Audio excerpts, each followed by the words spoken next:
Night in the hospice wing had its own kind of silence, thick, almost deliberate. The fluorescent lights hummed like distant insects, and the air carried the faint sweetness of antiseptic mixed with wilted flowers. Lena Hart moved quietly between rooms, her shoes whispering against linoleum. She liked nights like this, controlled, predictable. The dying rarely screamed after midnight. They just sighed, like air leaking from a balloon. She'd learned how to make peace sound mechanical. At the end of the hall hung a mirror, half covered with gauze. Someone had taped it over weeks ago after a patient swore they saw a face that wasn't theirs. Lena paused, fingertips brushing the edge of the gauze. Beneath it, condensation bloomed, not from her breath, but from inside the glass. She smoothed the tape back down. She didn't look. Lena never looked at mirrors at work. Room 12 smelled faintly of lavender lotion and decay. Mrs. Barnes slept lightly, her pulse thin against the blanket. On the tray beside her lay a small vanity mirror, spotless, circular, unremarkable. Lena checked the IV line, straightened the call cord, adjusted the pillow. Small movements that meant she was in control. Then the mirror fogged. It wasn't gradual. It bloomed like breath against glass, only faster, fuller, pulsing. The fog thickened until another room bled through. Different walls, mauve curtains, a bed she recognized from somewhere else. A number appeared faintly on a whiteboard in the reflection. 3B. That room no longer existed. The mauve curtain, the broken window latch, her mother's old hospital room. Lena froze. When she blinked, the reflection was gone.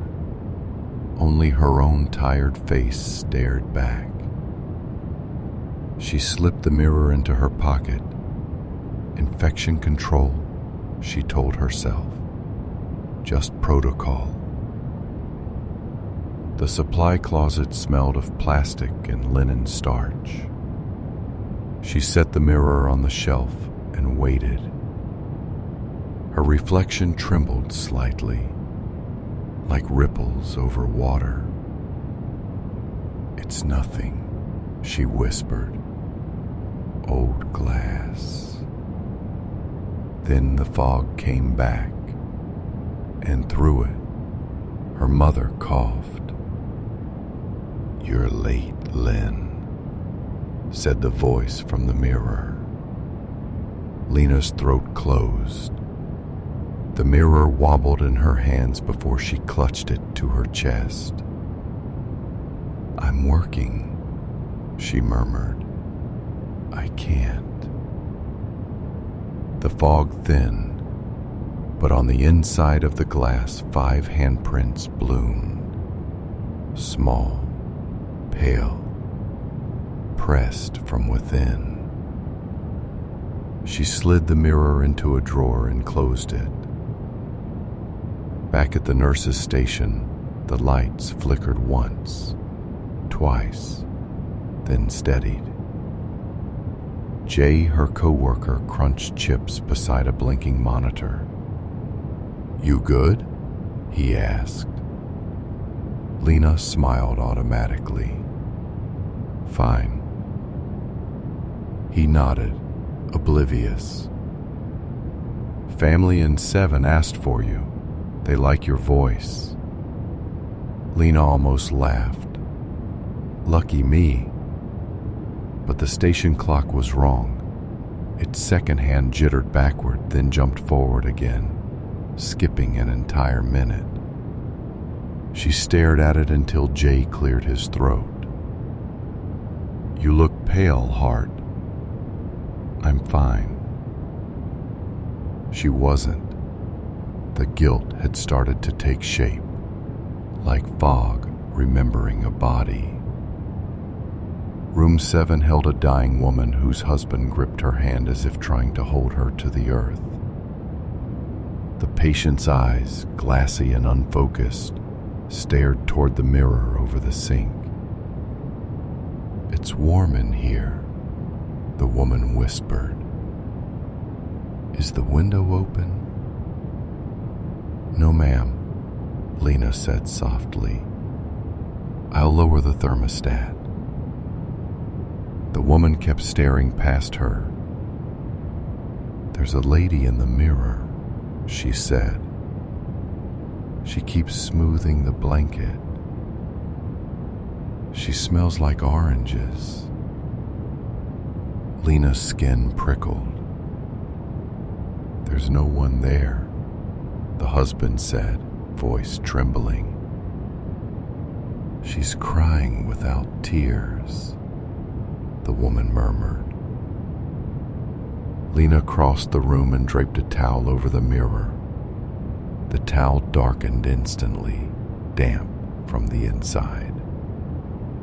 The patient relaxed.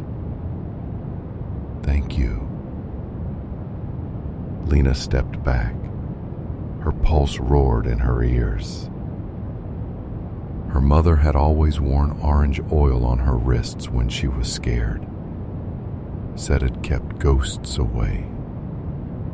The scent filled the room now, faint, citrus. Wrong. Hours passed like heavy breaths. The hallways seemed longer, stretched thin. Every reflective surface, monitors, IV pumps, windows, held a haze that shouldn't have been there. She found herself in the visitor's lounge, sitting alone beneath the vending machine's cold light. She pulled the mirror from her pocket. The glass looked wet, though her hands were dry. She placed it on the table and hit record on her phone. "My name is Lena Hart," she said quietly. "I'm sorry." Static answered first, then a wet inhale. "You weren't there," said the voice. It wasn't angry, just tired. Lena's eyes filled. "I wanted to come. I had shifts. You wouldn't have wanted." The mirror fogged again, but now it was her own reflection speaking back, lips moving half a beat too late. "You wanted control.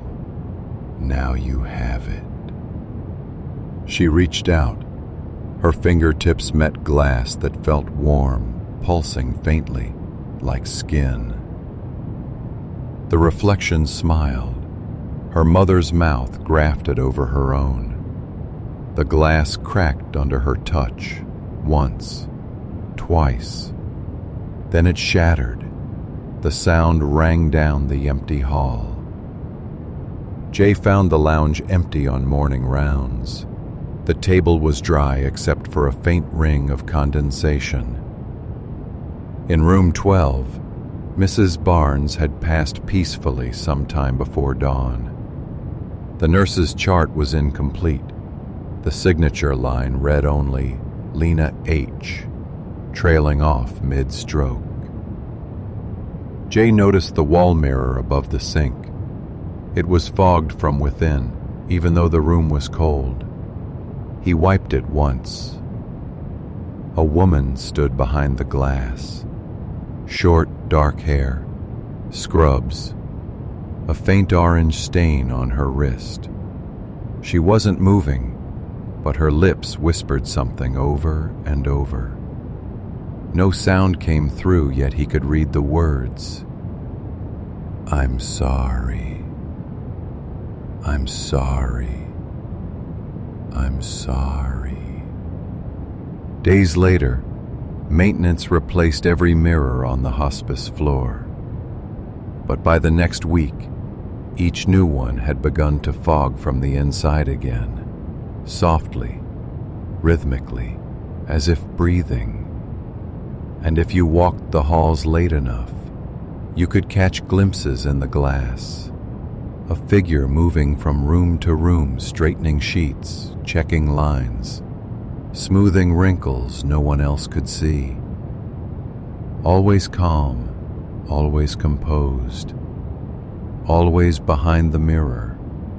Her name tag still reads Lenahart, the letters reversed, glowing faintly through the condensation. When the lights hum and the mirrors sweat, the nurses say it's just the air system failing. But every so often, when they pass by one of the fogged panes, they smell oranges, and a faint voice whispers, "Don't be late."